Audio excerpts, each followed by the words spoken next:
The whole point of insurance is you're trying to pay a little bit of money to protect against a unlikely event that would have a very dramatic impact. When should I be updating my insurance coverage? And I think there are some certain life events that are like key points or key things that you need to be aware of and make sure, like, even if you are consistently doing it once a year, there are some other things that you need to be like, oh, I need to do this sooner because this has happened in my life. Information presented on this program is believed to be factual and up to date, but we do not guarantee its accuracy, and it should not be regarded as complete analysis of the subjects discussed. Discussions and answers to questions do not involve the rendering of personalized investment advice, but are limited to the dissemination of general information. A professional advisor should be consulted before implementing any of the options presented. Encompass More Asset Management LLC is a registered investment advisor with the U.S. Securities and Exchange Commission and only transacts business in states where it is properly registered or is excluded or exempted from registration requirements. Hey everyone, welcome back to another episode of the Tall Oaks Podcast. I'm your host, Brandon Ducharme, joined today once again by Carissa Bertrand here in the studio. And today we are going to dive into one of the most boring parts of finance, is what most people would say. I don't know that it's actually the most boring. I think it's genuinely it's probably not the most misunderstood, but it is very misunderstood. Yeah. And it probably gets the most hate by most people. And so that is like, look, in the CFP standards and like the CFP curriculum, it's always going to be referred to as your risk management plan, right? Or like risk mitigation, risk management. But like really what that translates to is like the tool that you utilize to accomplish that is insurance. Yeah. Right. So yeah, talking insurance today. And there's a reason why.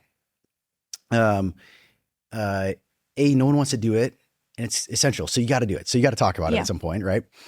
But B, we find that, hey, in summer, it's just a really good time to check your coverages, right? To review your insurances. Let me give you my 30,000 foot view on why I think it's a good time of the year. In the summer is when people are most likely to buy and sell their toys, right? So sell a boat, buy a new boat, hey, get that side by side you always wanted.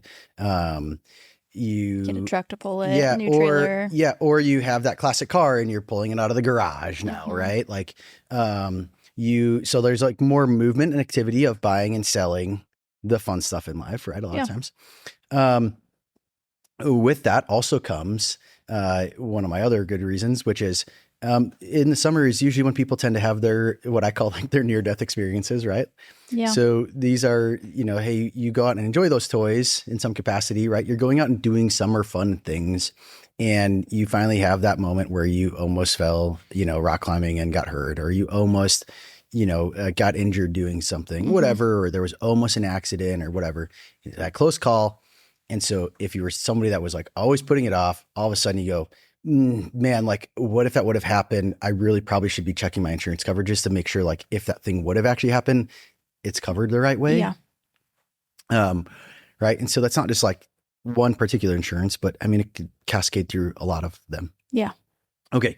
And then the last one is really geared more around health insurance and employee benefits for those people still working primarily. And that's like, because it gives you the opportunity to get your planning done ahead of time, understand what other things you have going on in your life that you might need to make adjustments, and you can have a game plan going into open enrollment season. Yep. In the fall, right? And so you kind of know, hey, like I'm going to downshift my, health insurance plan and go to the lower premium plan this next year. Or, hey, like I need to make sure that I elect to get more of that life insurance or change my disability elections for disability insurance through work. These sort of things. So that way it's not that rush like, hey, here's your updated benefit summary for the year. Check your boxes. It's due back in a week. And you're like, what do I do? I don't even remember what I've had or, or like, do I need to make any changes? And this is what people do. Listen, this is what people do. They go, nothing happened last year, so I guess it's all fine. Yep. I'll make no changes, and it's like, you could have a serious risk that you're like, oh man, you could have gotten rid of that risk for pennies a day or something, right? Yeah. You're like, oh man, all we had to do was review some stuff, make a game plan, and you could have made those elections.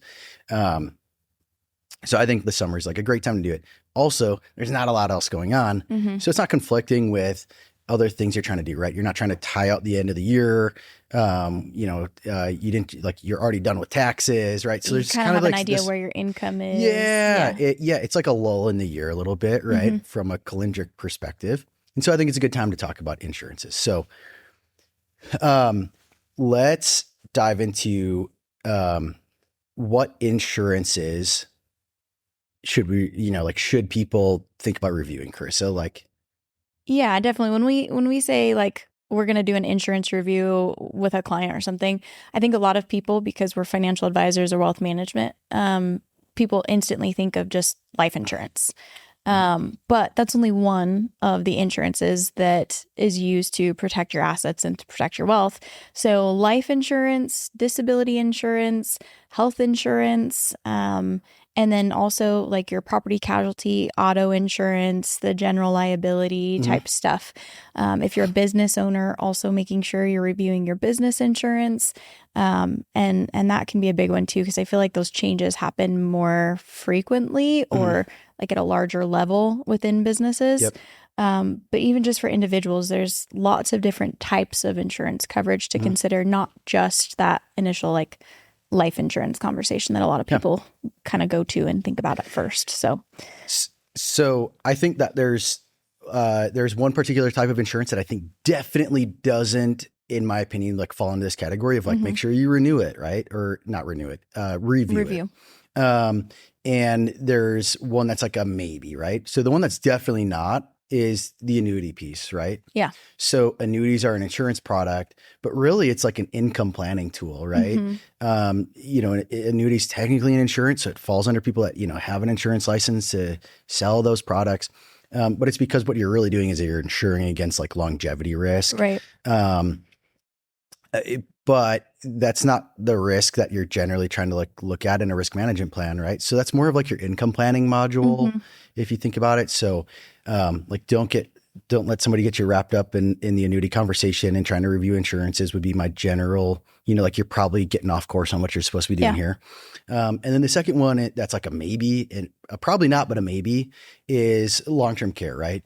So long-term care, I think about that a lot more in terms of like that income planning.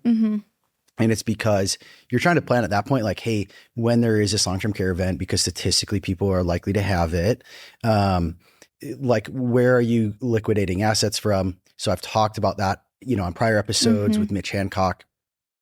And so like if you just identify like, hey, when that event happens, like later in life, here's our bucket of assets that we're going to liquidate. So you're just deciding like where the income's coming from. Yeah. And that's where you just like decide, hey, we're going to utilize a long-term care insurance contract as like part of the assets to liquidate for that care. Yeah. So it's kind of like off in its own sandbox a little bit. Yeah, it's a little bit more niche down. Don't not look at it once it's there. Yeah, but not necessarily within this insurance review. I guess what I'm saying is like in this summertime annual, like let's just check on the insurances. Like the long-term care piece is really part of like a longer term like planning. Yeah. And there's like has some different considerations. Yeah, income planning, tax implications on how you do the tax planning around it. So like really what we want to focus in on these conversations here midsummer is like, what's the liability that you really have in your day to day and how do you protect against that? Right. Yeah. The whole point of insurance, quick refresher on for everyone, is you're trying to pay a little bit of money. Okay. To protect against a unlikely event that would have a very dramatic impact. Yeah. Right. And so what you don't want to do is like, and that, by the way, that's everyone's gripe with like health insurance is, hey, health insurance is so expensive. Well, yeah, because we've turned it away from insurance. And that's why it feels like, hey, that way I hate the health insurance complex as much as anyone else out there. But we've largely turned health insurance into like what I somewhat tongue in cheek call like the health cost share program. Right. Yeah. And it's because like, if you're insuring and getting an insurance coverage for like just a copay to go to the doctor because you have the flu, like that's a normal thing that happens in life. And it's also not like super dramatically impactful to your finances, right? Like, I think there's a way deeper philosophical debate on how to have all this, but my point is like, that's what kind of makes it a tough example of it being insurance, right? Mhm. Versus like what people really, and that's usually what people aren't too worried about, that cost, right? Like they're not, It's more people aren't those worried about the doctor major visits when they're things usually that looking at happen. health insurance. They're like, what does it cost if I have to have a major surgery or if I get Yeah. cancer or like, you know what I mean? Break a And, bone, you know. and those so kinds of again, things. it's like, hey, odds of you getting cancer, you know, relatively low. But if it happens and you don't have insurance, massively impactful, right? Mhm. And so like, again, health insurance is a tough example because the costs sometimes are creeping up so high for people. Yeah. Pro tip, a big part of the health insurance cost is the tax planning module. Like it really loops into Yeah. needing to do the tax plan, especially if you're self-employed or you're having In marketplace the insurance, marketplace, right? yeah. That subsidy cliff has made a major change this Oh, year, 2026. Massive. I'm in no doubt in my mind, there's going to be a lot of people caught off guard in, you know, tax season next year. Yeah. As a result. So let's kind of talk about, as we do the reviews, like what are some of the things that we're looking for, and when are, you know, like when are these changes happening that we need to be aware of as we're looking through these different policies that we have? Yeah, let me run through a number of like the basic things that I've caught. Okay. Right. Over the years. Yeah. Like a simple one, like you don't have an umbrella policy, right? That can be a huge one. You know, hey, I get it when your insurance person, you know, is trying to sign you up for more stuff and sell you more stuff. Like it's just, you know, natural is like, hey, I'm already paying so much insurance. Like, no, I probably don't need that. And that's fine. But we don't sell like property and casualty. We're just here to look out, you know, we're here to look out for people as any good financial advisor and good financial planner. Protect and preserve that wealth that you're building. Yeah. So look, we get to be a second opinion, right? To just naturally look and say, hey, look, you have this net worth or you have this liability, or like, hey, you know, it's like maybe not even, you don't have a massive net worth, but like it's perceived that you would because of your, you know, your job or your kind of status, you know, socioeconomic status, and you have a pool, you have a trampoline, whatever. It's like you have kids that drive, whatever. It's like an umbrella policy is a couple $100 a year. Like, recommend you get one, right? So that's like, that one's pretty common. Yeah. Other ones is like, I've figured it out where it's like people didn't realize their boat was on a totally different policy and they forgot to renew it. And so they have a $200,000 boat that's not even insured. Yeah. You know, it's like just a total gap, right? We've had it where people get their updated statements and they realize they never, you know, like took an old vehicle off. I think right. that's a really and so they're common paying for something to be insured that they don't have anymore. Right. We find those mistakes, and that's just in the home category. So, other ones, that are common is like, depending on where you live, like, flood insurance, right. Or earthquake insurance, and just understanding like the cost benefit on that, and just understanding like, how does that impact your ability if something happens in that regard, right? What's it cost? Sewer line coverage, right? With some policies, it's expensive and really unreasonable, and you can talk about the situation with your home and maybe it's not needed, right? Maybe in some homes it's absolutely like you should probably have it.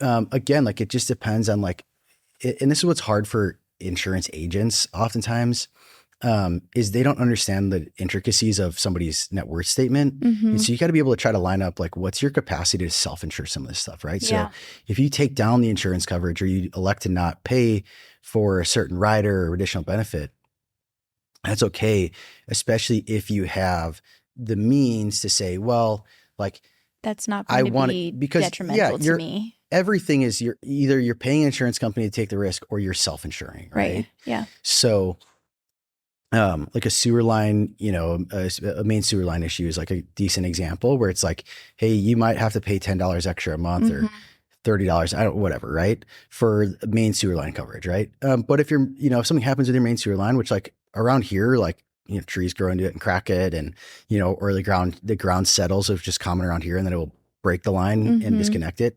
Well, all of a sudden you might be paying, you know, $10,000, $15,000, $20,000 to have your front yard dug up or whatever, and have this, you know, main sewer line replaced, right? In addition to if it backs up into your home, like cause flooding and other damage. Right. And if you don't have that coverage and you don't have, you know what I mean? It's may or may not be covered. So this is like the kind of stuff you want to look at. But if you're like, hey, I'm the kind of person that on my net worth statement, I've got $100K cash in money market basically at all times, like, hey, paying a $15,000 bill, like, you know what, like you can just assess that and say, you know what, like, I don't, hey, Like, it's $80 a month. fun. It's $80 a month. I don't want to pay it. Yeah. Right. And like, it's not fun to pay for those kinds of things, but just knowing that you have the capacity to do that and then deciding, do I want to pay insurance for that, or do I want to just Informed insure that decisions. risk myself? Right. Yeah. So, some other common ones that I see is around to like employer benefits. Okay. So big common misconceptions. Let's circle back to this one. Okay. But like, hey, I have life insurance through work. yeah. Right. Okay. Beyond that one though, I see where people sign up for all the benefits. Yes. Right. They just go, hey, Sure, I'll great take it benefits all. package. Sign me up for everything. Yeah. Right. And so before they know it, they've got an identity theft, program they don't know anything about or how to access it. They've got a legal plan they don't, aren't doing anything with. They have accidental death and dismemberment that is they may or may not need, right? Hospital indemnity plans, right? Accident plans, like all this stuff. And you're like, hey, why do you have this? And they go, I just signed up for it. It seemed, And no idea of how Everyone much talks the about how great the coverage benefits are is here. or what the exclusions are, the elimination periods and stuff. Like, does it really make sense for what you're paying for? Well, yeah. And you just have to understand where that's at, right? Yeah. I've had like short-term disability is like an interesting, employee benefit, right? Where like sometimes you can say like, okay, so you talk about like, how does this all fit back into like a financial plan? Yeah. Just from the angle of short-term disability. Hey, work offers, long-term disability. I have it. Okay. They also offer short-term disability. To get the long-term disability, you have what's called an elimination period. Think of this as like your copay, right?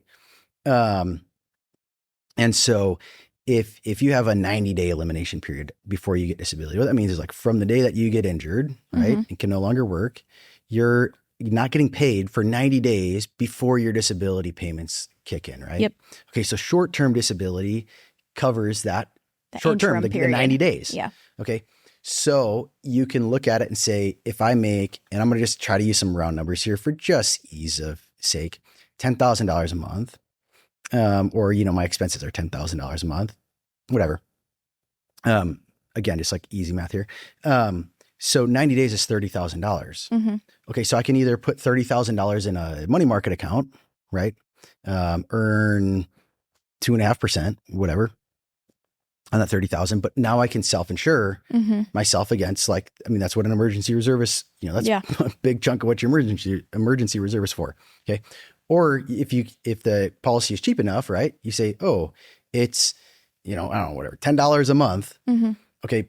But now you don't need to hold that 30,000 in reserve. Yeah. And so if you can invest that for a longer term, and instead of getting 2.5% on that 30,000, you go get 10% or something, right? That is likely not only going to pay for the cost of the short-term disability insurance, right? But actually help you grow your wealth significantly over time. Right. Okay. Now, there's risk involved in investing the money. And so you have to be comfortable and cognizant of that, right? It's not just like a free arbitrage play. Right. Because we're just transferring the different types of risk Right. But you can say, hey, I feel more comfortable with risk that like over time markets are going to give me a decent return on my money. But I don't feel comfortable with the risk that if I get hurt, I don't have a paycheck for 3 months, right? So you can insure the paycheck for the 3 months and invest the rest of the capital, right? I think that's a key piece that a lot of people forget about insurance is that there's risk in everything, right? And it's just understanding the risks, first of all, and then putting the insurance on the risks that you're not as comfortable taking on yourself, right? Well, and sometimes like what I just described is, look, over time, it's likely to be a capital efficiency thing, right? Right. Yeah. Either way, you're insuring the short-term disability. It's just you're paying a cost directly to the insurance company, or you're insuring it yourself, and there's an opportunity cost, and so you have to be able to look through the lens differently and visit. But again, that's like where it all ties into like your financial plan, who you are as a person, how you think about risk, perceive risk, who's helping you what with your it. lifestyle is. A lifestyle. Yeah. Everything about that, it all plays together. And so that's why like there is no one size fits all to just come on and do, like, I wish I could do a podcast that just says like, make these elections for benefits this year, right? Yeah. Yeah. Everyone's so would make different. it so easy, but So you got to know yourself, but those are some things that I would think about. Hey, it's no secret to us. We look at the demographics of this show. We know that a lot of you listening are actually other financial professionals and other investment advisors. We want to go ahead and invite you. If you're looking to do something different in your career, go ahead and reach out. We're always looking to bring on high quality people that understand how to do the planning process, align with our values, and are looking to deliver high value to their clients. Please just go ahead and reach out to us. You can get us on our website, ducharmewealth.com. And we look forward to talking to you. sometimes I hear from people is like, when should I be updating my insurance coverage? And I think there are some certain life events that are like key points or key things that you need to be aware of and make sure, like, even if you are consistently doing it once a year, there are some other things that you need to be like, oh, I need to do this sooner because this has happened in my life. Yeah. So let's just talk real quick about some of those or just bring that up. So like marriage or divorce, I think that's a big one. Having children, Yep. You add another kid into the family, that changes the dynamics, changes the need for coverage. Buying a home or selling a home, right? Like that makes big difference. Career changes, changing jobs, that can be like the employment benefits, lots of different things there. Could change your income, could change your liabilities, different things like that. Retiring. That's another one that we get to see a lot as wealth management advisors is retirement and that conversation. And then anything else that's like a significant increase or a change in either your assets or your liabilities. So that's just kind of a quick list of some common things that are like triggers or things that should like remind you of like, okay, I really need to double check that my coverage is still appropriate for the change that I just experienced. Major changes in income, increase or decrease, right? Yep. Major changes in assets or liabilities. Yep. Right. That's really what it all boils down to. Simply put. That's what it is. But the way that most people think about that is, marriage, divorce, kids, promotions, moving. Yeah. Whatever. But it's like all of those things trigger, like you should be having some conversations. And look, a lot of times it's like, if you stay organized, you have a place that you just put your files, like, so like when I get my policy renewed every year, for my like home and auto insurance, right? Okay. I get what's called a deck statement from my insurance agent, and I get the updated ID cards for the glove boxes in the car, right? Yep. I take that deck statement, which is called the declaration page. Declaration page. Look, this is your quick summary. It's not your full length contract that has all of the fine print, but it has essentially your schedule of coverage, right? It's like your overview of the main important things. It's the main data points, right? What do you have? How much? How much you paying, right? And what's on the policy. Yep. 2-3 pages long, nothing crazy, but like I go and drop that right in a file system I have electronically, stored, boom, done. It's there. And so if I have a question or I need to reference it or I'm thinking through, like I know where all that stuff comes and where it's at. So I've had, I think we both have had like more senior clients that like that system looks like there's a box somewhere that has all of their old files. Paper files, right? So whether it's an electronic or if that's what works for you, then that's great. Yeah. Right. But make like I tend to not recommend like a Google Drive because of security, but listen, make an electronic file somewhere that is secure. And like you get this kind of stuff, just make a folder that says insurance, and then you just upload. Hey, if you get that communication from the insurance company or your agent, they send you an updated glove box card or deck pages or quotes or whatever, boom, drop it in there, right? Yep. And if you want to be real fancy, you could even go like by year, right? Just like, hey, make one for 2026, everything you get in 2026, drop it in there, Yeah. And that way, as you go to do these reviews, it's just like, hey, it's in one spot, right? So, again, like the thing that I find is what's daunting for people is when we talk to people about this and we say, hey, this is something you should be doing, it's just all of a sudden a lot of information for them to go try to like find and track down, Yeah. right? And you got to email your insurance agent over here, right? And then you got to like talk to somebody in HR to get your benefit summary, and you got to like log into a portal for your, for that, or it's like there's just all Feels of a sudden, a little overwhelming. Yeah, like a number of tasks. And so if you just have a place to store this stuff, like as it comes in, it makes it that much easier when you go to try to do the review of some kind, whether that's, listen, and I know a lot of our listeners aren't clients of ours. Yeah. Right. In fact, I happen to know a lot of you guys are other advisors. So if you're helping your clients out there, like, you want to be able to just like look at it. You can do this review for yourself just by simply reviewing it and just saying like, hey, get out your net worth statement, right? And say like, hey, is there something on my net worth statement? Like what could go wrong in my life? And how does that affect my cash flow statement or my net worth statement, right? Yep. So if I, get sued, if I have a pool and there's a major catastrophe and I get sued, it's like, do I have something on my net worth statement that I could lose? And the answer is probably yes, right? Your home, right? Like your cars, everything. Yeah. Okay. You're like, geez, okay, well, I don't like that result. Okay. It's really just, how do I protect against email that? Email the insurance agent, say, send me a quote for, $1 million or $2 million or, whatever you think you need to plug the hole, of an umbrella policy. Right. And they email you back and you say, okay, geez, it's XYZ cost. And then you just go to your cash flow statement and say, okay, so XYZ amount less income for the year. Can I do that? Right. And if it's just, I would feel better about having less income and the coverage and not worry about that, then that's, well, even if you're not sure of like, what should I have? Do I need an umbrella policy or do I not? Like talk to your agent, talk to your advisor and say like, hey, this is kind of what I have. And what are the risks of not having it? And what are the benefits of having that? Here's a pro tip. If you're engaging with a financial planner or a financial advisor of any kind, right? Engage that individual, right? Prior to engaging your insurance agent. Yeah. That was a good call out. The old saying, right? To somebody with a hammer, everything looks like a nail. To somebody asking, do I need an umbrella policy? To the insurance agent, the answer is always yes. And to their credit, like probably 90% plus percent of the time, the answer should be yes.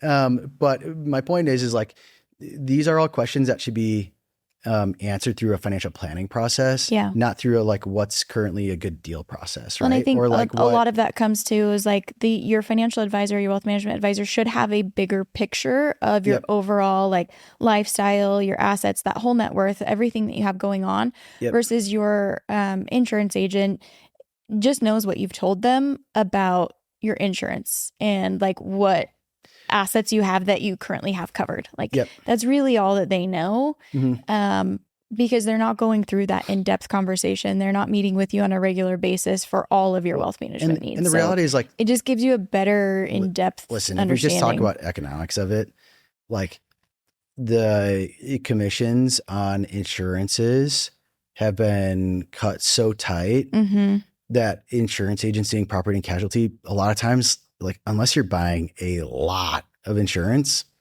and listen, most of you thinking I pay a lot of insurance. I'm not talking about that. Like double or triple the number in your head.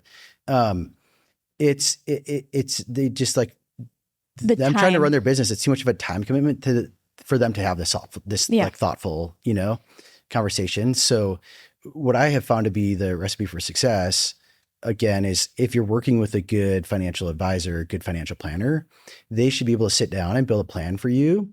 And their recommendations should sound something like this, right? I recommend you consider $1 million umbrella policy. And I recommend you get a 20-year, $1.5 million term life insurance policy. And I recommend you get disability insurance covering 60% of your income with a 90-day elimination period and own occupation rider, right? Like none of those things said anything about a company, an amount, like any, like, you know what I mean? It's not a sales pitch. Hey, this is what you should do to protect yourself. Now go get it, right? Yeah. Now, some financial advisors or planners might have capacity to help on the next step, the implementation step, right? And that's okay. But what you should be able to do is then say, okay, so now we know what we need in an ideal world, okay?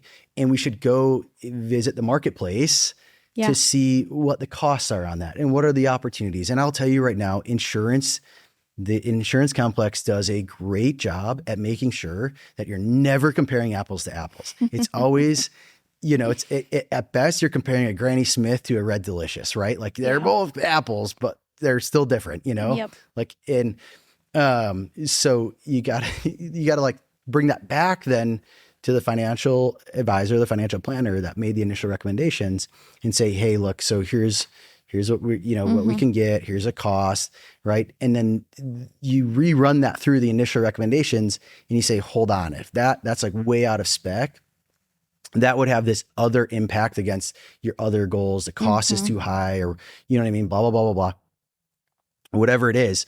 And they can check it back through and say, hey, that's not right. We need to make, and so now under these new circumstances, right? This new information, I would adjust my recommendation, right?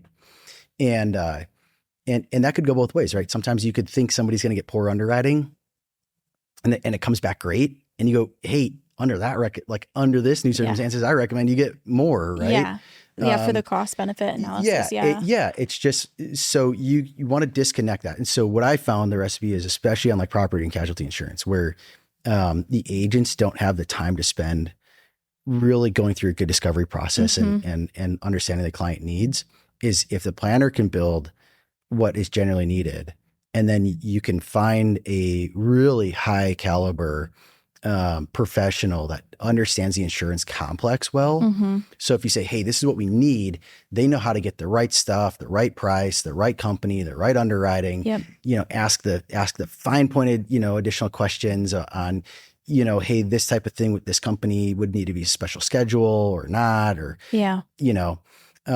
and then get that implementation done, right? So that way, like their expertise and their earnings is for the implementation, and they're not trying to have to like skim through the discovery process and recommendation, right? And so, and on top of all that, you keep it, when a financial planner, most financial planners should have a fiduciary obligation. And so the obligation is to work in the client's best interest, right? Which is important. And it helps make sure that insurance that comes in is in alignment with what the client's needs are, or whatever. Or if you're doing it yourself, like you're your own fiduciary, like no one cares more about you than you, So, again, if you're doing it for yourself, right, it's like, look at your plan, your net worth statement, your cash flow statement. What is it that I need? Okay, make that recommendation to yourself and then go visit with the insurance agent. So you already have an idea of what you should be, getting. You're starting with an educated conversation with the agent. Yeah. And I think that kind of goes through a little bit of like what our process is like when we do an insurance review for clients. Is we're gathering those existing policies. We're talking about any of those life changes or things that maybe have impacted their assets or their liabilities, right? That net worth statement. Yeah. We're looking at the beneficiaries. That's another piece that I think gets missed a lot. Not all policies are going to have that listed, like your property and casualty, but like your life insurance, your disability. Well, not disability. Sometimes they named it. Sometimes like if you have a business policy though, sometimes the named insured can be important and stuff. That's every once in a while, like you can find some minor errors, like, hey, they didn't name your HELOC, lender as like an additional insured. So, if you have a trust involved and making sure it's the updated and generally the big one that is really like on the life insurance. Yeah. Sometimes on disability policies and long-term care, obviously they will pay sometimes a death benefit. And so just double checking on those. Like sometimes people wouldn't suspect they paid a death benefit. Yeah. So obviously the beneficiary is like the person, right? But like the death benefit is if, anyways. Yeah. But like life insurance is a big one. I would say like, hey, quick tip that I find on that one is, like parents leaving, naming their kids, their minor children as beneficiaries. And I don't want to speak for like all 50 states, but generally speaking, you may want to rethink that and probably consider getting something. You might want to have a trust, so that way you can determine the trustee, because the kids can't typically receive those life insurance proceeds directly, and so there'll have to be there's some court processes to handle that, and having somebody look out for the kids and help them manage that. Right. Obviously, like if you have a 3-year-old kid and something happens to you, you can't cut the 3-year-old a check for $5 million. Okay. Like someone's going to have to be involved. So you might consider going a step further, and that's really more the estate planning piece. And so we're dipping into that. Again, a peek into how all of this stuff connects back through, right? Everything. It all connects back through. But there's opportunities on the estate planning piece when you go into those beneficiary designations. But yeah. So those are some of the things we look at, like your family situations. Has anything changed? Again, like, have you added someone to the family? Have you, again, I guess that just kind of leads that just falls under, let me tell you, I have kids. Well, no, I have kids. So that would just fall under like the big change in expenses and liabilities. Yes. Yeah. That's sure. right. Like, and then just, again, looking for those potential gaps or changes in coverage and changes in need. So that's a lot of what we're looking for as we're going through our clients' reviews and just making sure that their coverage is adequate. Our intent is not to like say, hey, send us all your stuff, we're going to sell you some more insurance. It's no, let's make sure that your wealth is protected, that you understand your risks, and that you have this information available to you so that you know what your coverage is, if you need more, if you don't. So because sometimes we even find that people have too much coverage, and we make recommendations to lower that. So it could go either way. Yes, it can. So yeah, whether, whether you engage with us, at the firm, it's, that's cool. Always appreciate it. But if you have a financial advisor somewhere else, like that's like you should visit with them about it still. And if you're one of the financial advisors listening, you should be doing this with your clients probably.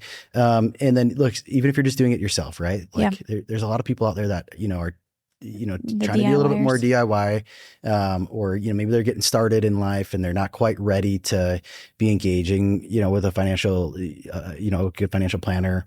So like, listen, just get out some paper, just write it down, write some stuff down. Like that's, if you write it down, there's a magical thing that happens about just writing it down. Right. And, if nothing else, hey, the easy, right? Like the finance 101 here is print off all your statements, put them in a big stack, write out your assets, up top, write out your liabilities below. Okay. That's your net worth statement.